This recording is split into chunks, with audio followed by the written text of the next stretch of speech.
The land that was to become Beverly Hills was originally known as El Rodeo de las Aguas, which in Spanish means the gathering of the waters.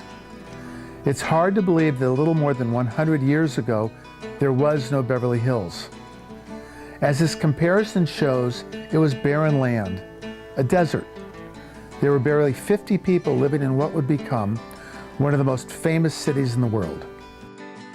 The evolution of Beverly Hills was transformed because of water and the population that it brought. As a matter of fact, the original developers of Beverly Hills came here to strike oil.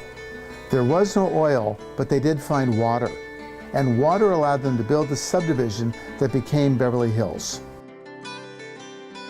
The trolley stop at Beverly was originally called Morocco Junction. The name Hills was added later. People would get off the train and be met by real estate brokers who would pile them into their buggies or horseless carriages and show them lots, then try to sell them for $900 apiece. Unfortunately, nobody was buying and the city floundered. To spur sales, the city master plan was updated and evolved into curving streets that many say was modeled after Beverly Hills resident and silent screen's it girl, Clara Bow. In an early silent film, local boy Will Rogers is attacked by escrow Indians armed with mortgage deeds. By 1910, there were still only 6 houses in Beverly Hills, and that is when the decision was made to build a luxury hotel on Sunset Boulevard. Welcome to the Hotel California. It was the only restaurant, lodging, and watering hole in the city. Again, real estate brokers would go out on the weekends and try to sell the guests lots or even one of the few finished houses that existed at the time. It wasn't until the Beverly Hills Hotel was built that Beverly Hills started to succeed. In 1920, Douglas Fairbanks and Mary Pickford, 2 actors who divorced their spouses and married each other, established the first great celebrity estate called Pickfair. It became such an opening for Hollywood that within the next 10 years, Hollywood fueled the dreams of the world and Beverly Hills became its bedroom. Many of these estates that still exist have a pedigree, a provenance, and architectural significance unlike any place in the world. Almost every single estate has a dramatic biography that goes along with it. Greystone Mansion is one of those iconic Beverly Hills signature estates. It was built by the Doheny family in the late 1920s. Edward L. Doheny was the first man to discover oil in the West. With his newly earned riches, he built his fabulous estate for his only son, Ned.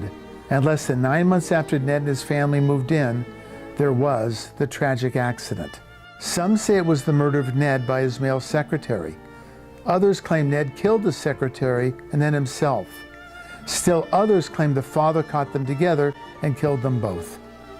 Whatever happened was covered up by the local police within 48 hours.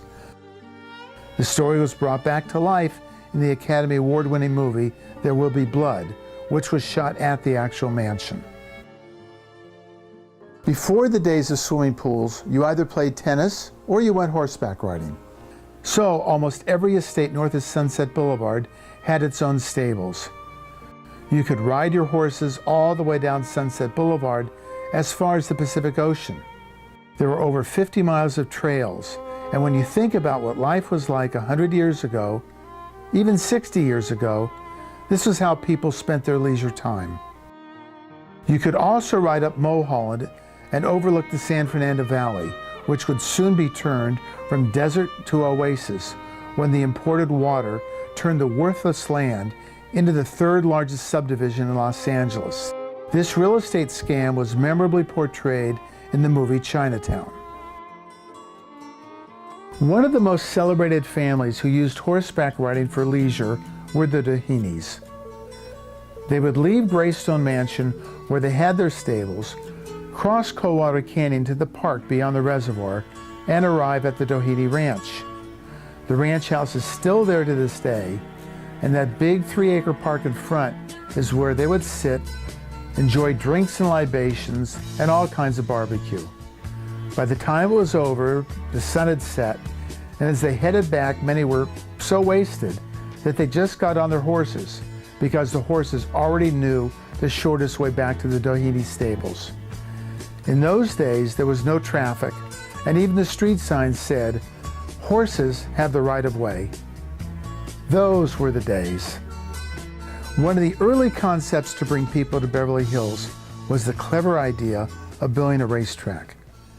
In just 4 years, it accomplished its goal and was demolished to make way for the first subdivision in the southern part of the city. Rodeo Drive meets Wilshire Boulevard at the Beverly Wilshire Hotel, which was at the northeast corner of the old Speedway. Pretty woman walking down the street, pretty woman, the kind I like to meet, pretty woman. You've either got or you haven't got style. Or you haven't got style. Or you haven't got style. If you got it, you stand out. Got it, you stand out. Got it, you stand out. And of course, Beverly Hills has become the most famous zip code in the world, 90210, where all the stores along Rodeo Drive and the surrounding streets with their shops, fine restaurants and banks, even doctors, lawyers, and media moguls have helped create the buzz that is Beverly Hills. You know, I can't get over that this is really Beverly Hills. The architecture is really consistent, isn't it? There's French next to Spanish, next to Tudor, next to Japanese. God, it's so clean out here. It's because they don't throw their garbage away. They make it into television shows. To this day, as you drive Beverly Hills, you'll see some of the greatest homes that are the signature styles of Beverly Hills.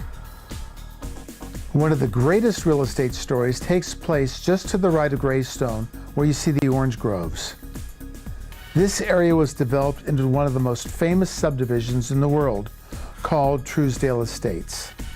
The lots were originally sold for $50,000 and today command anywhere from $5 million to $35 million, and that's just for the dirt. In fact, one of these lots holds the current record for the highest sale in Beverly Hills for single-family residence.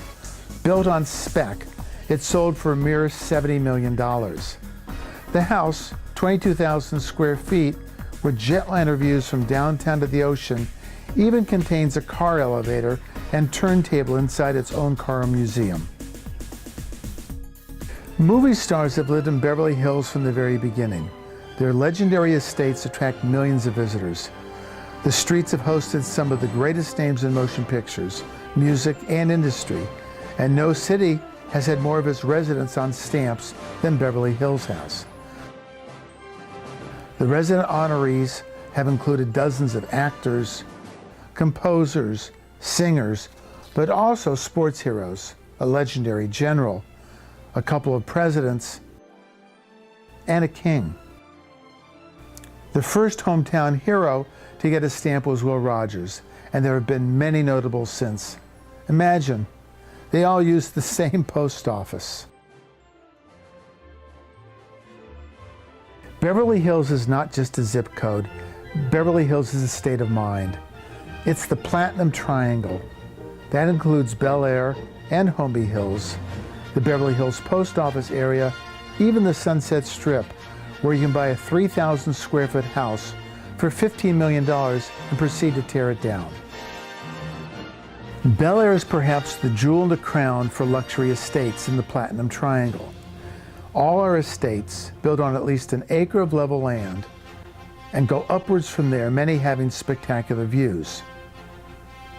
Bel Air's developers, thinking way into the future, hid many of these mansions from public eye, thus making them paparazzi-proof for those living today who desire or require privacy and security.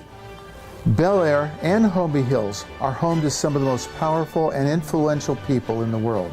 In the evolution of Beverly Hills in just over a century, it is interesting to see how these estates, then considered huge at 5,000 to 10,000 square feet each, are now becoming massive mega mansions. There are estates that are 40 to 50,000 square feet and up. Like many major centers of world wealth, these buyers will probably spend no more than 4 to 8 weeks a year visiting their estate. That is what international buyers are looking for today as both a private playground and safe refuge. World-renowned, Beverly Hills in the Platinum Triangle is one of the most luxurious and exclusive neighborhoods in the world. The weather, central location, and investment opportunity make it the center for the movers and shakers that shape our culture.